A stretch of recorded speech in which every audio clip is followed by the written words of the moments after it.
Welcome back to RamZland. Today I want to show you the awesome redox reaction between potassium permanganate and glycerin. Check this out. All we're using in this demonstration is potassium permanganate, glycerol, a ring stand, and a crucible. Begin by measuring out 2 grams of potassium permanganate. Next, add your potassium permanganate to your crucible and use a small spatula to create a divot right in the middle.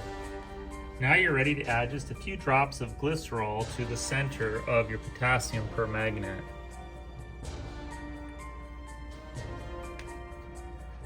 Check out what happens.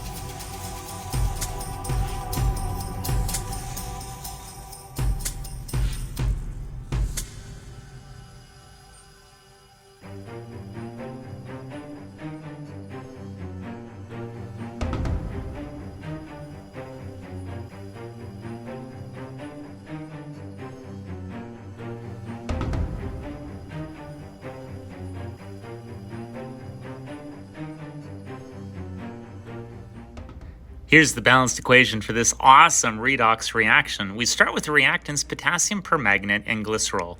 We have 14 moles of potassium permanganate, that's the 14 KMnO4, and 4 moles of glycerol, that's the 4C3H5OH3.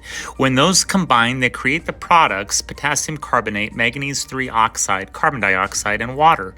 We have 7 moles of potassium carbonate, that's the 7K2CO3, 7 moles of manganese 3 oxide, that's the 7Mn2O3, 5 moles of carbon dioxide gas, that's the 5CO2, and 16 moles of water, that's the 16H2O. Now this is a reduction-oxidation reaction, so the glycerol is being oxidized, that carbon ion is losing electrons, and the manganate ion in the potassium permanganate is being reduced as it gains electrons. It goes from an oxidation state of +7 down to +3 in this awesome redox reaction. I hope you enjoyed today's edition of RamZland, and I'll see you next time. If you enjoyed this presentation, be sure to remember to like and subscribe.